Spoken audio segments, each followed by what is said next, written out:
Ribut itu. Itu lagi jamaah. Baik Pak Ustaz, sambil menunggu kawan-kawan yang lain bertanya, ini ada sedikit.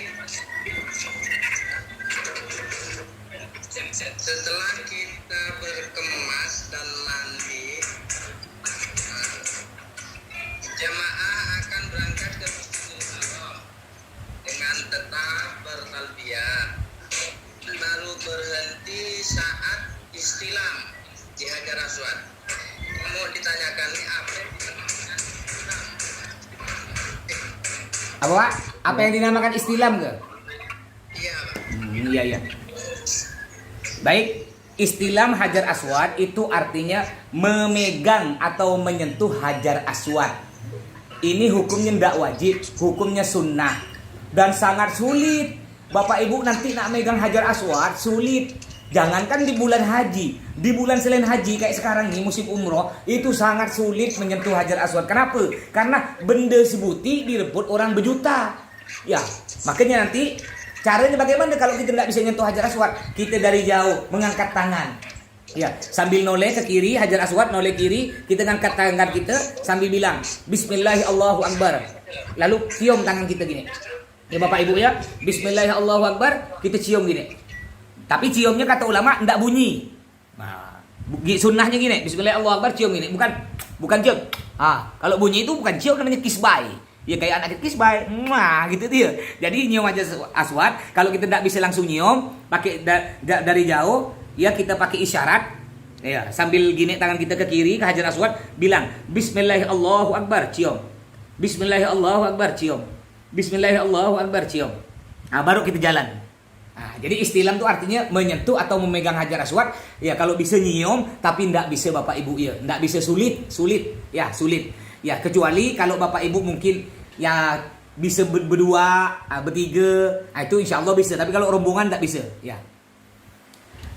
Baik, ada yang lain?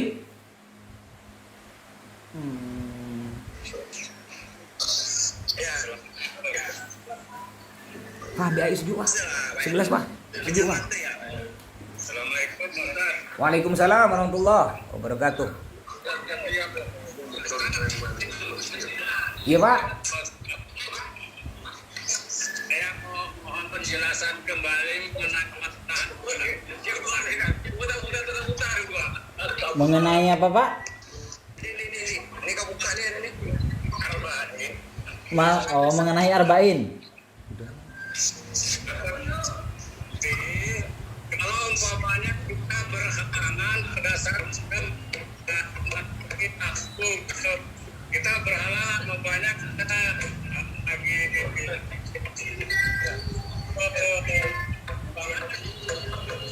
Kurang jelas Pak. Oh, aman.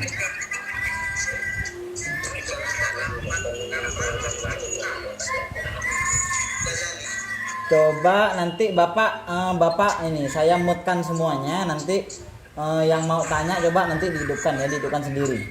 Saya moodkan semuanya dulu. Mohon maaf. Oke. Ya, bagi yang mau tanya coba diaktifkan mikrofonnya satu yang mau tanya. Jadi yang tak mau tanya baik, diaktifkan. Tadi pertanyaannya Bapak nanya gimana Pak Ustadz arba'in, kan kita tidak boleh sampai terlepas, harus 8 hari itu, 1 hari 5 kali 8 hari kan berarti 40 arba'in. Lalu gimana kalau kita halangan Pak Ustadz? Contoh ibu-ibu kan nanti ada halangan, biasa kan datang bulan atau ada sakit, gimana? Nah kalau sakit atau berhalangan datang bulan, ini tak ada apa-apa, tetap dihitung. Umpama Bapak Ibu udah ngerjakan nih 6 hari, berarti kan masih 2 hari arba'in nih. Lalu dapat 6 hari Bapak Ibu sakit ndak bisa nak berjamaah ke masjid, gimana? Ndak apa-apa, 2 hari ini ndak apa-apa Ibu kerjakan, oleh Allah sudah dicatat sebagai arba'in.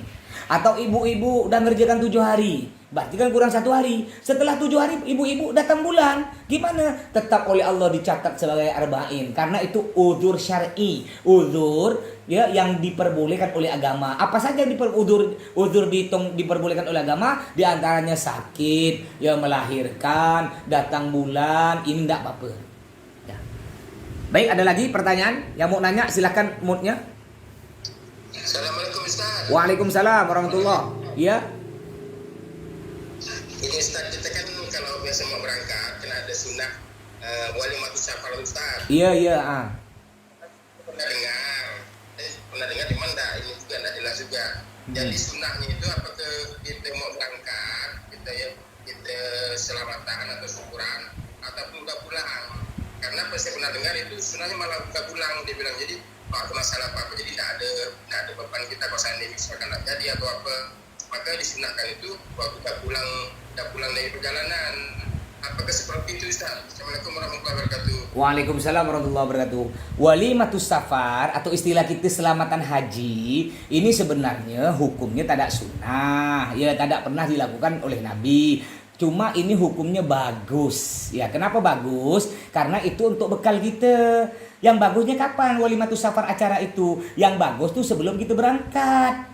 Nah, kenapa pula kita sebelum berangkat? Karena kan kita ngundang tetangga keluarga. Kita minta maaf, bersalam-salam, minta maaf orang nak pergi ke Mekah nih harus tak punya dosa. Tamu Allah. Kita pergi tanah suci. Tanah suci, artinya kita kan harus bersih. Tak usah bawa kotor-kotor, tak usah bawa dosa. Minta maaf lo kita ngundang tetangga keluarga sebelum kita berangkat kan. Minta maaf. Apalagi umpamanya kita datangkan Pak Ustadz guru kita umpama di kampung kita tu suruh ngisi tausiah, ngisi ceramah agar apa? Agar kita punya bekal hati, ya bekal iman kita tambah kuat, agar pengetahuan kita tambah kuat. Begitu ya. Jadi yang lebih afdol, lebih utama walimatus safar selamatan hajinya sebelum kita berangkat. Ya, sebelum kita berangkat. Kalau udah berangkat apa pula? Ya. Kalau nak ngadakan 2 kali boleh. Kalau sebelum berangkat enak, ngapa pula enak? Tak ada tekor banyak. Tapi kalau udah datang ngundang walimatus safar habis dah tu siap-siap ya barang 2 koper habis tu ya. Ya, tapi bagus bersedekah, ya banyak-banyak bersedekah. Baik Bapak Ibu, ada yang lain? Silakan. Bagi yang mau bertanya, mute-nya atau speakernya silahkan diaktifkan sendiri. Assalamualaikum Ustaz. Waalaikumsalam warahmatullahi. Yang ingin saya tanyakan sehubungan yang Ustaz tadi sampaikan bahwa ketika seorang wanita itu haid, jadi arba'innya itu insya Allah akan tetap dihitung oleh Allah. Arba'innya tetap dihitung 40 ya. Kemudian yang saya tanyakan, andai kata kita dalam keadaan haid, kemudian kita tidak melaksanakan sholat di Madinah, di Masjid Nabawi, tapi kita ikut ke Raudah di bagian perempuannya itu kan kita bisa berdoa di situ. Itu apakah boleh Ustaz? Iya, baik. Melakukan hal itu, tidak melaksanakan sholat. Ya baik Bu. Terima kasih Ustaz. Ya, waalaikumsalam warahmatullahi wabarakatuh. Baik Ibu-ibu. Itu jadi kalau orang datang bulan, dia kan tidak bisa arba'in. Tetap oleh Allah tulis karena niat dia udah bagus dah. Tapi apakah boleh Pak Ustadz? Saya tidak sholat, tapi saya masuk ke Raudah. Itu hukumnya tak boleh Bu. Kenapa tak boleh? Raudah itu lokasinya ada dalam masjid. Orang datang bulan tak boleh masuk masjid. Kalau di halaman masjid ibu boleh. Cukuplah ibu ada di luar-luar masjid. Yang penting ibu berdoa. Itu udah dicatat oleh Allah. Niat ibu tadi, ya Allah saya pingin ke Raudhah ya Allah. Cuma saya datang bulan ya Allah. Ya, saya tidak bisa masuk ke rumahmu. Tapi ya Allah catatlah saya sebagai orang yang telah sampai ke Raudhah. Allah Maha mendengar. Ya, bahkan kalau ibu maksakan diri, ibu datang bulan maksakan diri masuk ke Raudhah, ibu bukan dapat pahala, ditulis berdosa. Kenapa? Rumah Allah ini tempat suci. Orang datang bulan itu kan membawa, mohon maaf ya, membawa darah kotor, dibawa ke tempat suci, tak boleh. Akhirnya bukan dapat pahala, dapat dosa. Jadi ibu-ibu yang datang bulan nanti jangan sampai masuk ke Raudhah, jangan masuk masjid, cukup dari luar. Yang penting niat kepada Allah, berdoa dari luar. Insya Allah oleh Allah sudah dicatat sebagai ibu, seakan-akan ibu sudah masuk ke Raudhah. Baik, ada lagi? Silahkan. Tewas dia. Belum waktunya bangun. Melihat gitu langsung. Bagi yang mau bertanya silahkan mute-nya diaktifkan. Wah. Aktifkan dulu Pak Pur. Belum aktif Pak Pur. Atau enggak paham saya. Assalamualaikum Pak Ustaz. Waalaikumsalam warahmatullahi wabarakatuh.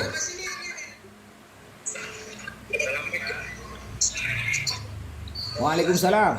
Iya Pak.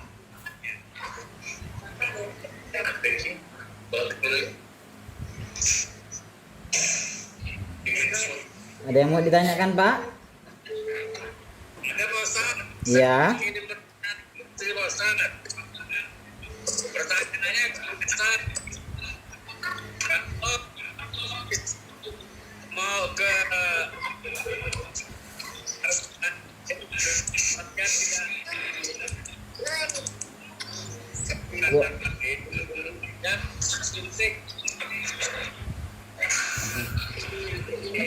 Bisa diulangi Pak? Suaranya Bapak putus-putus Pak.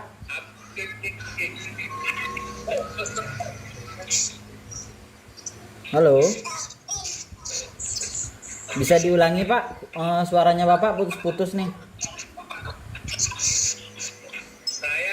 saya mungkin istri untuk kita supaya tidak diganggu, tidak terhalang. Kan boleh istri itu suntik tidak datang Suntik untuk tidak tanggal bulan. dalam. Terima kasih. Assalamualaikum warahmatullahi wabarakatuh. Ya, baik. Mungkin pertanyaan Bapak, apakah boleh istri kita, ibu-ibu disuntik agar tidak datang bulan? Ya, suntik atau minum obat penunda datang bulan. Apakah hukumnya boleh? Hukumnya boleh Bapak Ibu ya. Jadi ibu-ibu andaikan mau biar datang bulannya terlambat ya. Biasanya kan ibu mungkin datang bulan tanggal 7. Nah, cuma ibu kira-kira tanggal 7 nih kami ini masih ada di Mekah nih. Lalu ibu suntik atau minum pil. Akhirnya diundur sampai ibu baru balik ke Indonesia, datang bulannya di Indonesia, itu hukumnya boleh, tidak apa-apa, diperbolehkan. Bahkan gimana? Bahkan nanti kan bulan puasa. Boleh tidak Pak Ustaz? Saya minum pil, minum obat Pak Ustaz, saya tak lapar 1 bulan. Umpama nih, minum pil, obat tak lapar, tak haus 1 bulan. Boleh tak? Boleh, tak ada apa-apa. Ya, tidak apa-apa. Silahkan aja, Bang Bu ada. Misalnya, kalau memang punya obat itu saya minta gak kirim ke rumah ya, biar tak rasa lapar. Baik Bapak Ibu, ada yang lain silahkan. Pertanyaan terakhir Pak.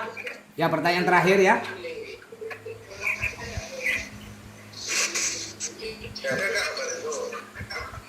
Pertanyaan terakhir.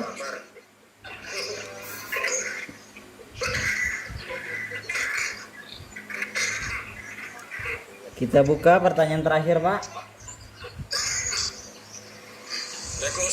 Waalaikumsalam warahmatullahi. Waalaikumsalam warahmatullahi wabarakatuh. Layarnya tidak.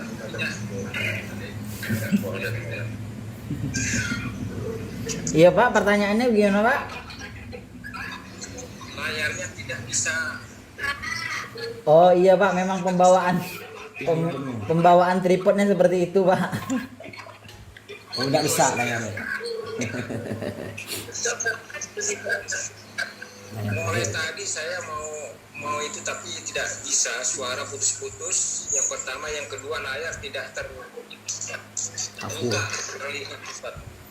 Kalau layar Bapak tidak terbuka, di situ ada tulisan, ada icon video, di situ bisa diaktifkan Pak.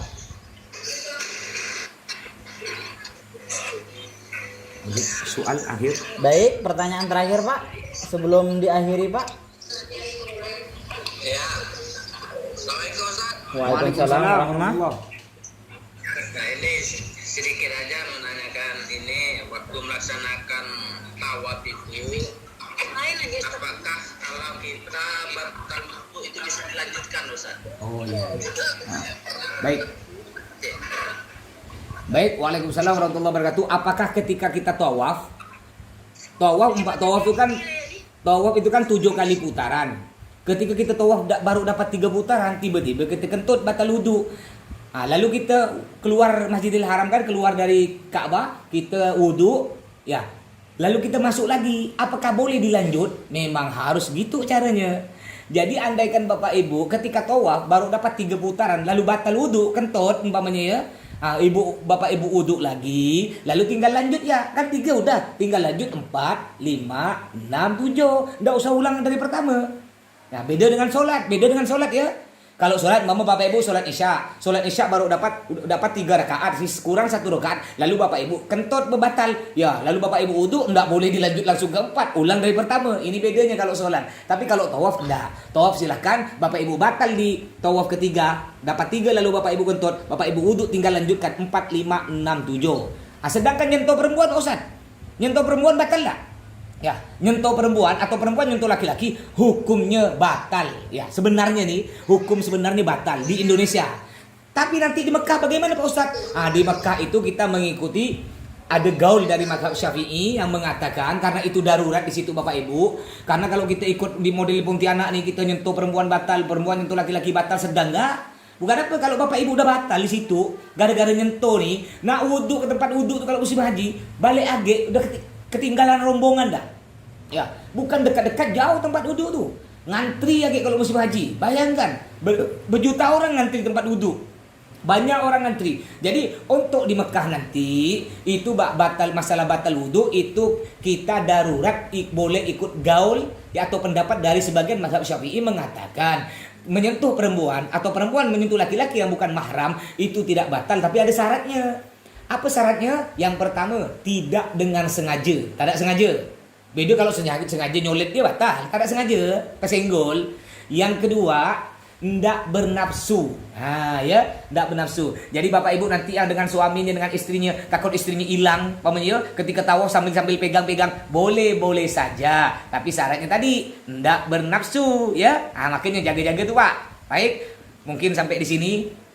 Siap. Mungkin sampai di sini dari saya doakan mudah-mudahan Bapak Ibu oleh Allah diberangkatkan tahun ini ke Mekah dan pulang dalam keadaan selamat, jadi haji yang mabrur ya, dan mudah-mudahan kita semua oleh Allah, keluarga kita khususnya umat Islam di Pontianak, semua orang, semua umat Islam non muslim semua yang ada di dunia ini oleh Allah diselamatkan dari segala penyakit, khususnya penyakit corona ini. Mudah-mudahan penyakit corona oleh Allah dihilangkan dari muka bumi ini sebelum Ramadan agar kita berpuasa dalam keadaan senang bahagia bersama keluarga. Sampai di sini kurang lebihnya mohon maaf. Wassalamualaikum warahmatullahi wabarakatuh. Baik Bapak Ibu, mungkin ada yang mau mendengarkan ceramah-ceramah saya, silahkan subscribe di YouTube saya ya, ditulis Ponpes Al Jihad Pontianak ya.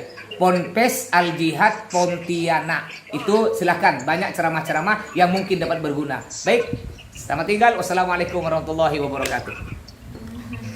Waalaikumsalam.